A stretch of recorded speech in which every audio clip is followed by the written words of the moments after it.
This is Maxwell Air Force Base, headquarters and nerve center of the Air University. From here, the Air University conducts and controls professional military education of Air Force officers. So vital is this function that the university constitutes a major command of the United States Air Force. At the Air University, officers are provided with the expertness in the profession of arms so necessary in today's space age. Here, Allied officers come from over 62 different nations of the free world to study and share professional knowledge with our Air Force. A good part of their curriculum is devoted to the customs and heritage of these United States of America.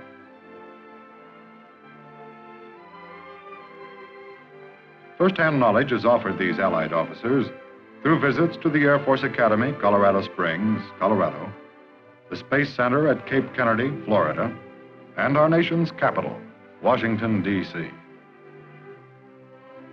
On one such trip, these Allied officers visited the historic area of Jamestown, Williamsburg, and Yorktown, Virginia, a region that had much to do with the shaping of our nation's past that forms the present. The Coast Guard, one of our oldest armed services, along with the Air Force, the youngest, invites groups of Allied officers to tour this historic area. These officers are learning about the birthplace of our culture, and this is a most vital part of their visit.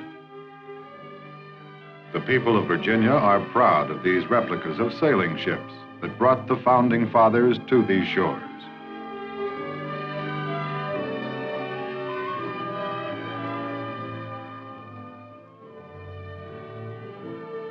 The first breath is a long-forgotten event in anyone's life. It is remembered only in birthdays celebrated once each year.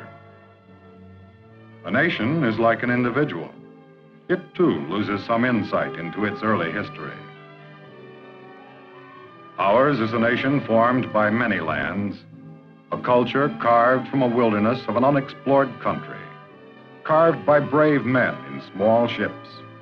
It was they who took the first English step in the New World, Jamestown. Though other nations were already well established, England's first permanent settlement was Jamestown, founded in 1607. Our friends can see where the early Virginians lived and the way they protected themselves from the unknown.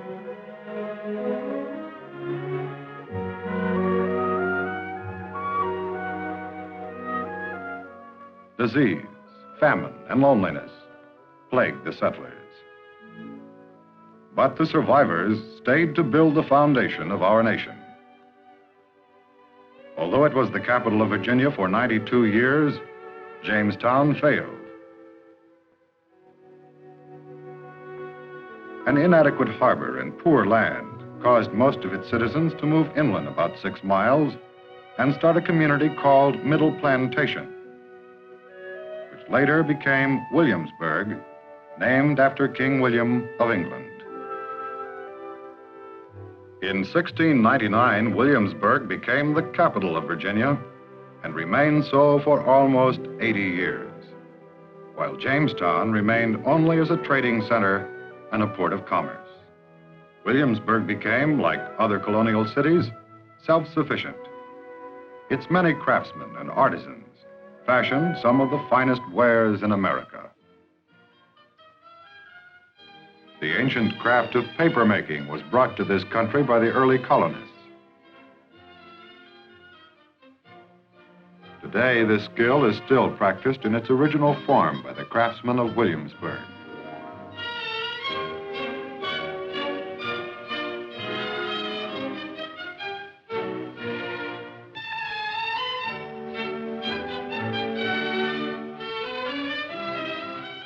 The Declaration of Independence and many other important documents relating to our history were made on this paper and are still well preserved.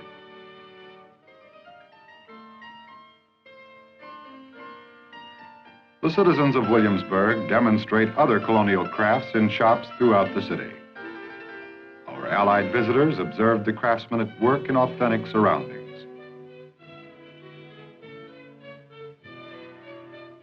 The wigmaker's skill was much in demand, thus making him an integral part of the community. Individualism and personal initiative became foremost. The city boomed with excitement. Courts and assembly were in session twice a year. They made laws to protect themselves, tried offenders, and a jail was built. Meanwhile, heavier taxes and embargoes were levied upon the colonists by Britain, and taxation without representation became a fighting slogan of the colonists. In protest against the British Crown, the Virginia Convention, held in June 1776, adopted the Virginia Declaration of Rights that became a model for our Declaration of Independence.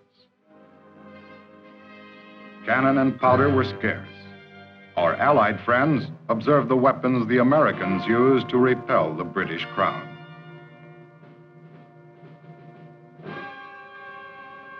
Tempers flared. The fight for freedom began. All the colonies banded together for the fight.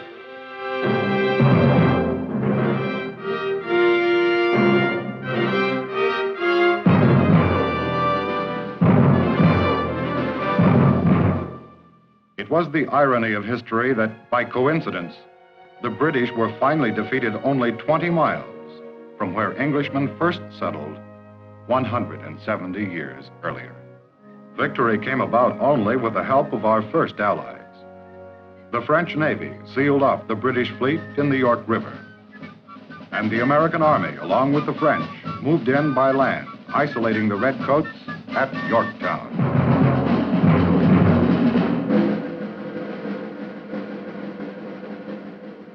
Cornwallis, the British general, had no choice but to seek a truce. And on the morning of October 17th, 1781, he asked for a parley. The treaty was drawn up on the 19th at the Moore House, which stood less than a mile from the battlefield.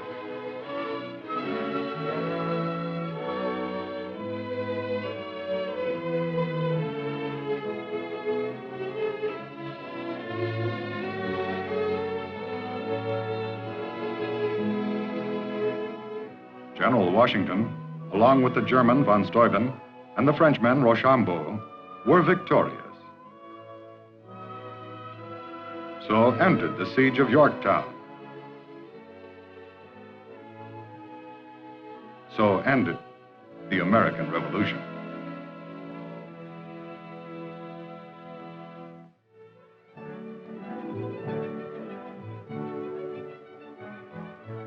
After the war, Williamsburg was left behind by the march of civilization, as was Jamestown nearly a century earlier.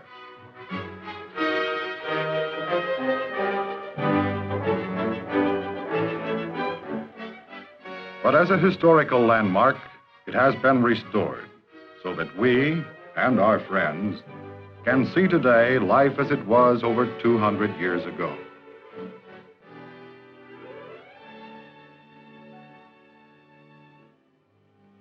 In the room where the burgesses of Virginia met, a cordial welcome was extended by the mayor of Williamsburg.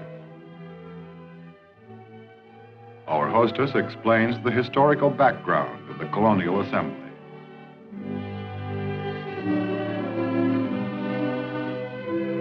The mace, symbol of the Crown's control, it was in this room that its right to govern was challenged. These walls framed many moments of our history. Jefferson, Washington, and Patrick Henry sat in these very seats.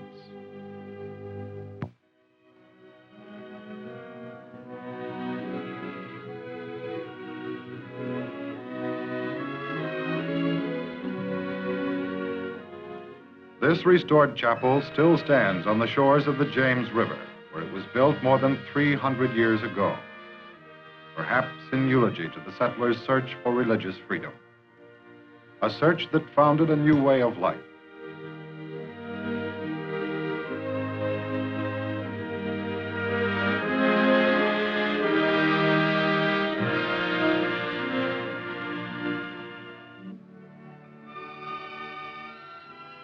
In the governor's garden, the Allies can sense the beauty and serenity of America. A peaceful country, blessed with the color of many lands. The American people had two purposes in restoring Williamsburg to its way of life in the 18th century. One purpose was to simply preserve the area for historical reasons.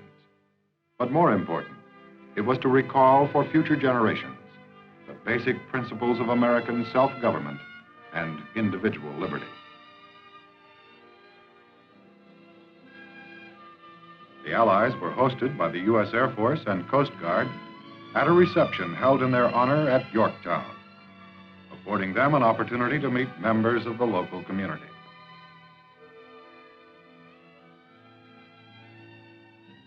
The warm hospitality shown our friends was reminiscent of colonial Virginia.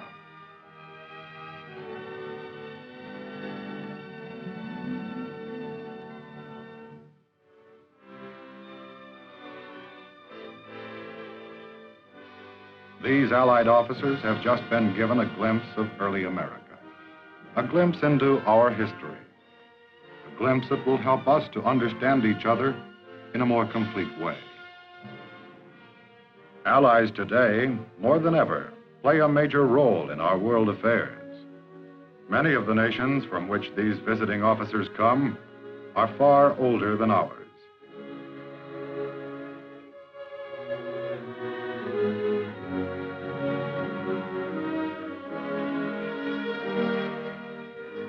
In the past, they have contributed directly to our culture, so directly, in fact, that their heritage is now partly ours.